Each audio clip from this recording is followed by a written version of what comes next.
एक नगर में एक धनी व्यापारी अपनी 3 बेटियों के साथ रहता था। सबसे बड़ी बेटी का नाम ब्लिस था, मछली का नाम ब्लॉसम और सबसे छोटी बेटी का नाम ब्यूटी था। पत्नी की मृत्यु के बाद से बेटियों की देखभाल की सारी जिम्मेदारी उसने खुद ही संभाल ली थी। समय के साथ तीनों बेटियां बड़ी हुईं। तीनों में ब्यूटी की सुंदरता सबसे ज्यादा निखरी। ब्यूटी की सुंदरता के कारण दोनों बड़ी बहनें उससे जलने लगीं। वे दोनों गुस्सैल, लालची और स्वार्थी स्वभाव की थीं, लेकिन ब्यूटी का स्वभाव नम्र और दयालु था। अपनी बहनों के विपरीत वह उनसे प्रेम करती थी। एक बार भयंकर समुद्री तूफान में व्यापारी के सामान से लदे जहाज फंस गए। कई जहाज समुद्र में डूब गए, कई लापता हो गए। व्यापारी की बहुत बड़ी राशि इन जहाजों के सामानों पर लगी हुई थी। इस नुकसान से उसका पूरा व्यवसाय बर्बाद हो गया। नुकसान की भरपाई करते करते उसका सब कुछ बिक गया। घर छोड़कर उसके पास कुछ ना बचा। ऐसे में वह अपनी बेटियों के साथ गरीबी का जीवन व्यतीत करने पर विवश हो गया। धन्य धान से भरपूर जीवन जीने के आदि दोनों बड़ी बेटियों को अभाव के इस जीवन रास नहीं आ रहा था। वे दिन भर अपने पिता को कोसती रहती थीं। घर के काम से उन्हें कोई लेना देना नहीं था। अपना अधिकांश समय वे आराम करने में बिताती थीं। इस कारण घर का सारा काम ब्यूटी के हिस्से में आता। गरीबी के जीवन की आदि तो ब्यूटी भी नहीं थी, लेकिन वह अपने पिता के दुख को समझती थी। इसीलिए इन हालातों में भी वह अपने पिता की खुशी का ख्याल रखने की कोशिश किया करती थी। वह घर का सारा काम खुशी खुशी करती और हर समय खुश रहती। कई महीने बीत गए। एक दिन व्यापारी को कहीं से खबर मिली कि उसके लापता जहाजों में से एक जहाज बंदरगाह पहुंच गया है। इस खबर को सुनकर व्यापारी खुश हो गया और बंदरगाह जाने की तैयारी करने लगा। बंदरगाह रवाना होने से पहले व्यापारी ने अपनी बेटियों से पूछा कि वापसी में वह उनके लिए क्या लेकर आए। दोनों बड़ी बेटियों ने कपड़े, जूते, आभूषण और ऐसी ही अन्य चीजों की सूची बनाकर उसे दे दी। जब ब्यूटी की बारी आई तो वह बोली, पिताजी आप मेरे लिए एक सुंदर लाल गुलाब का फूल लेकर आना। और फिर व्यापारी बंदरगाह जाने के लिए रवाना हो गया। लंबी यात्रा कर जब वह बंदरगाह पहुंचा तो बहुत निराश हुआ। उसका जहाज टूट चुका था। उस पर लदा पूरा सामान नष्ट हो गया था। अब वह क्या करता? खाली हाथ घर लौटने लगा। वापस लौटते लौटते रात हो गई। रास्ते में एक घना जंगल पड़ता था। व्यापारी जल्दी से वह जंगल पार करने की कोशिश में था, लेकिन वह अचानक शुरू हुए आंधी तूफान में फंस गया। आगे का सफर जारी रख पाना अब संभव नहीं था। वह कोई ठिकाना ढूंढने लगा ताकि वहां रात बिता सके। जंगल में इधर उधर भटकने के बाद उसे एक जगह रोशनी नजर आई। वह रोशनी की दिशा में चलने लगा। पास पहुंचने पर उसने देखा कि वह रोशनी एक महल से आ रही है। रात गुजारने के लिए आश्रय की उम्मीद से वह महल के दरवाजे पर पहुंचा। महल का दरवाजा खुला हुआ था। उसने दरवाजे से ही आवाज लगाई, कोई है, कोई है। लेकिन महल के भीतर से कोई बाहर नहीं आया। कुछ देर इंतजार करने के बाद वह अंदर चला गया। वह महल शानदार था। वहां सभी चीजें करीने से सजी हुई थी। व्यापारी ने फिर से आवाज लगाई, लेकिन इस बार भी कोई नहीं आया। यह व्यापारी को बहुत विचित्र लगा। वह महल में घूमने लगा कि कहीं कोई उसे दिखाई पड़ जाए, लेकिन पूरा महल सूना पड़ा था। एक कमरे में उसे खाने की मेज दिखाई पड़ी, जो लजीज पकवानों से सजी हुई थी। दिन भर की यात्रा के बाद अब व्यापारी को जोरों की भूख लग गई थी। उसने मेज पर रखा खाना खाया और उसके बाद एक कमरे में जाकर सो गया। महल के बाहर एक खूबसूरत बगीचा था, जिसमें रंग बिरंगे फूल खिले थे। उनमें गुलाब के फूल भी थे। गुलाब के फूल देख व्यापारी को अपनी छोटी बेटी की याद आई, जिसने उससे लाल गुलाब का फूल मांगा था। उसने सोचा कि दोनों बड़ी बेटियों की इच्छा तो मैं पूरी नहीं कर सका, कम से कम छोटी की तो इच्छा पूरी कर ही सकता हूँ। यह सोचकर उसने लाल गुलाब को तोड़ने के लिए हाथ बढ़ाया, लेकिन तभी एक भयानक हंसी की आवाज ने उसे डरा दिया। वह हंसी की आवाज एक राक्षस की थी। वह बड़ा भयानक था। उसकी आंखें जलते अंगारों की तरह लाल थीं। वह बहुत क्रोधी दिखाई पड़ रहा था। व्यापारी पर चिल्लाते हुए वह बोला, दुष्ट आदमी, मैंने तुम्हें अपने महल में आसरा दिया, स्वादिष्ट भोजन से तेरी भूख मिटाई, मुलायम और नर्म बिस्तर पर तेरे सोने की व्यवस्था की, नए शानदार कपड़े पहनने को दिए। इन सब के बदले तूने क्या किया? मेरा एहसान मानने की जगह तो मेरे बगीचे से फूल चुरा रहा है। मैं तुम्हें मार डालूंगा। व्यापारी डर गया और कांपने लगा। वह राक्षस से क्षमा याचना करते हुए बोला, मुझे क्षमा कर दो। मैं यह गुलाब अपनी बेटी के लिए तोड़ रहा था। उसने मुझसे लाल गुलाब लाने को कहा था। मैं बस उसकी इच्छा पूरी करना चाहता था।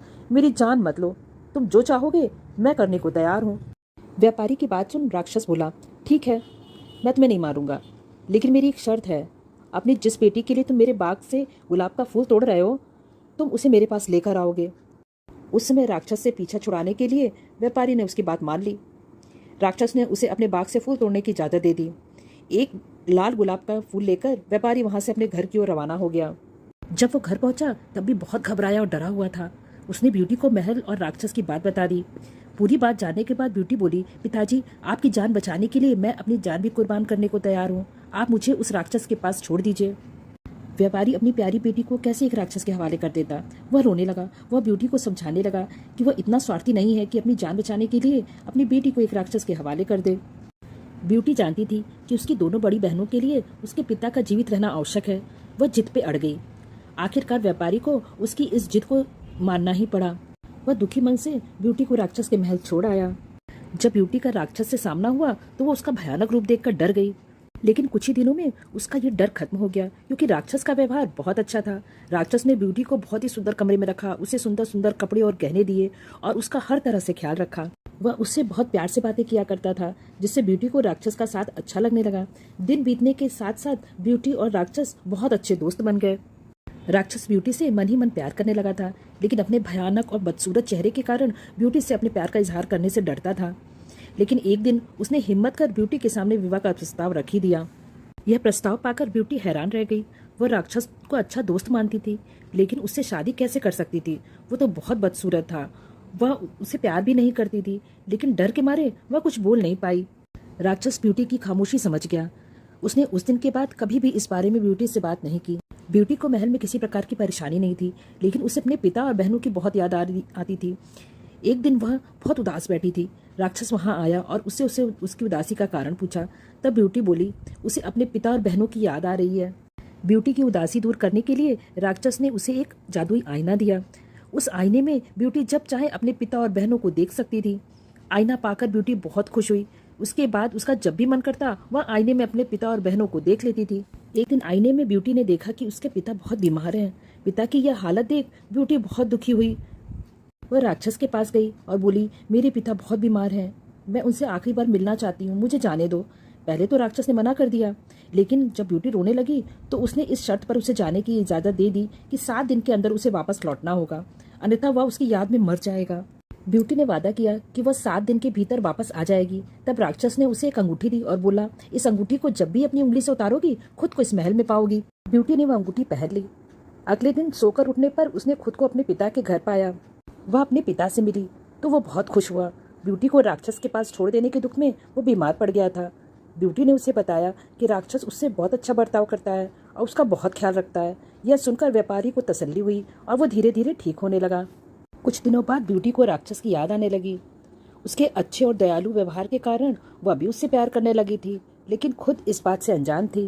ब्यूटी की दोनों बहनों का विवाह हो चुका था। एक दिन दोनों उससे मिलने आई।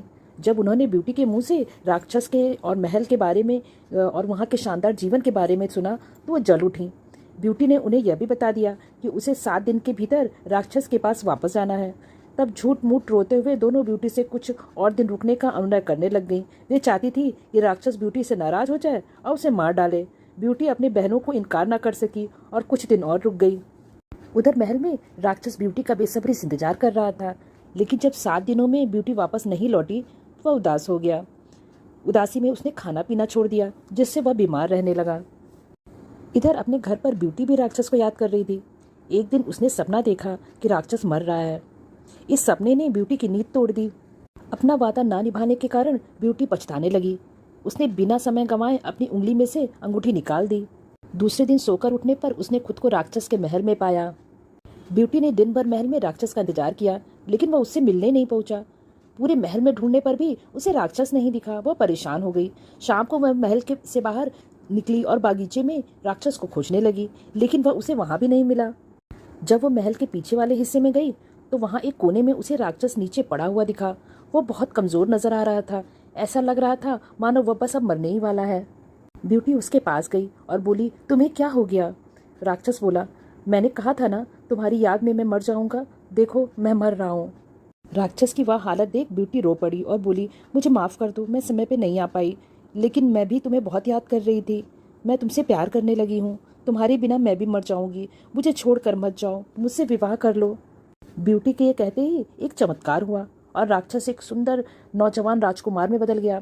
ब्यूटी यह देख हैरान रह गई। राजकुमार ने उसे बताया, एक दुष्ट जादूगरनी के श्राप के कारण मैं राक्षस बन गया था।